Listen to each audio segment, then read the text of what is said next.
अभी वाह साहबा के नारे लग रहे थे। अल्लाह, तूने अपनी शख्सियत को, अपने आइडियल रोटी कपड़ा मकान बनाया, तूने अपनी शख्सियत की पहचान पैसे के अंदर समझी। वाह उमर, अब कहो वाह उमर, क्या कहते हैं? वाह उमर। कौन उमर? अल्लाह अकबर। दौरे खिलाफत है, मस्जिद के मिंबर के ऊपर आके बैठ गए। साहबा जरा मेरी बात सुनियो, सारे सहाबा इकराम मस्जिद नबवी में आ गए। अब सुनो, हज़रत उमर क्या कहने लगे कि मेरा बाप बाल बच्चरदार था, हम ज्यादा बहन भाई थे, जब हमारे घर के अंदर फाका आता तो मेरी अम्मा मेरी खाला के पास कबीला बनी मखजूम में मुझे भेज दिया करती। मेरे खालू को पता लगता, मेरी भूख को ताने दे के कहता वेले आ गए।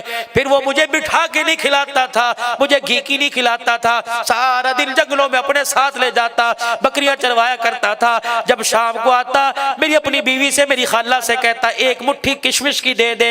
अल्लाह अकबर। भला उमर का 8 फीट का कद, एक मिट्टी मुट्ठी से कहां गुजारा होता था। अल्लाह, ये कह के रोने लग गए। अल्लाह गनी। इतने में अजान हुई, आपने मुसल्ले पे खड़े होकर नमाज पढ़ाई। नमाज पढ़ाकर जब जाने लगे, अब्दुर्रहमान बिन औफ रजी अल्लाह अन्हु से राना गया। आपने यूं करके हाथ में हाथ डाला और कहा उमर, हम तो तुझे बड़ा समझदार समझते थे, तूने पूरे मदीने वालों को ये बात सुनाने के लिए इकट्ठा किया था।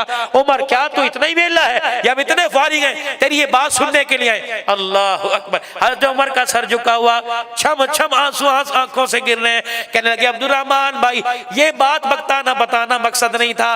दरअसल आज मुल्क के मिस्र और शाम से कुछ वफूद आए थे और उन्होंने आके मेरी चेहरे के सामने तारीफ की और कहने लगे उमर, तेरी तो ताकत के, तेरी तो गैरत के डंके मुल्क के शाम मिस्र में बजने हैं। और भाई अब्दुर्रहमान, ये सुन के मेरे दिल के अंदर मैं आने लगी।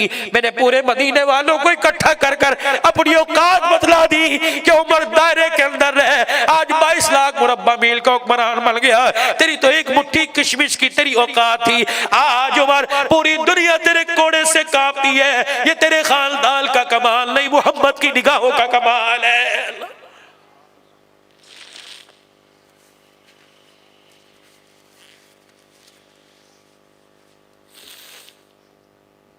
हर तरफ एहतसाब एहतसाब का नारा लग रहा है, हर तरफ मेरे अजीजों लूटी हुई दौलत का नारा लग रहा है कि वापिस करो।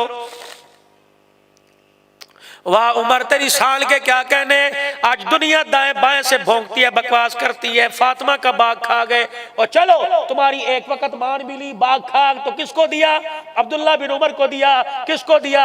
अपने बेटे उबैदुल्लाह को दिया। किसको दिया? अपनी घरवाली को दिया। वो बाग गया का जिस तरह 12वें इमाम को जमीन खा गई, वो गारों में चला गया तो बाग भी पता नहीं कहाँ चला गया है। और चलो 1 मिनट के लिए मानते हैं, चलो उमर बाग खा गया, बताओ तो सही वो बाग किसकी मिल्कियत में गया, किसके हिस्से में आया? रब्बे काबा की कसम है, तुम उस उमर को कहते हो, सिद्दीक अकबर को कहते हो, फातिमा की इज्जत की पामाली की है। अल्लाह अकबर। मेरे अजीजों, मिंबर पर आकर बैठ गए और सारे सहाबा से मुखातिब हो रहे और कह रहे अस्मउ व अतीउ, ओ लोगो मेरी बात सुनो, मेरा कहा मानो। एक कोने से साहबी खड़े हुए कह लगे ला नस्मउ व ला नुतीउ, ए उमर तेरी बात नहीं सुनेंगे, तेरा कहा नहीं मानेंगे जब तक ये नहीं बतलाएगा, जब तक ये नहीं बतलाएगा। अल्लाह अकबर, अल्लाह अकबर। तेरे पर ये कुर्ता कहां से आया है, ये नया जोड़ा नया कपड़ा कहां से आया है? उमर बता कितने में लिया? या बैतुल माल के खजाने में से लिया? हजरत उमर वहीं बैठ गए, छम छमा सो फिर दोबारा नहीं कर रहे हैं। अल्लाह गनी। हजरत उमर खामोश। भाई क्या तुम्हें मेरे पे यकीन कोई नहीं? कहा उमर एतमाद जरूर है, आज अगर कुर्ते का एहतसाब ना दिया तो कल लोग बाग का इल्जाम लगाएंगे। हजरत उमर सर झुका के बैठ गए। आपके बेटे अब्दुल्ला बिन उमर रज़ी अल्लाह ताला अन्हु आए और अपने बाप के कंधे पे हाथ फेर के कहने लगे अब्बू जी आंसुओं को साफ कर लीजिए। अब्बा, जिनकी जवान औलाद जिंदा हो उनके बाप रोया नहीं करते।